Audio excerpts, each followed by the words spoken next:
Hello, and welcome to the unveiling of the Thinking Money for Kids program kit, which is made possible through collaboration among ALA, the FINRA Foundation, and 300 public and tribal libraries across the country. I'm Kaitlyn Gloster, Youth Services Librarian at Middle Country Public Library in Center Ridge, New York, and an advisor to the Thinking Money for Kids project. Middle Country is also a host library for Thinking Money for Kids. Since 2017, I have hosted Money Smart Week programs for young patrons at the Middle Country Public Library. This includes organizing this year's Dewey Dollar Scavenger Hunt, which attracted 525 participants aged 5 and above. The Thinking Money for Kids program kit contains the materials you will need to host 5 in-person programs for children at your library.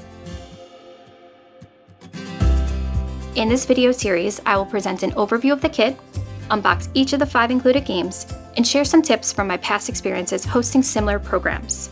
Participating libraries will also receive a set of 6 Playaway Launchpad devices for lending to patrons. Note that we won't be covering launchpads in this video series, just the materials for your in-person programs. First, let's take a look at the Thinking Money for Kids program kit as a whole. The kit comes in a convenient wheeled storage tote, making it easy to transport and store. The tote is both practical and durable, ensuring that your games remain safe and organized. Opening the kit, you will find 5 individually packaged game boxes.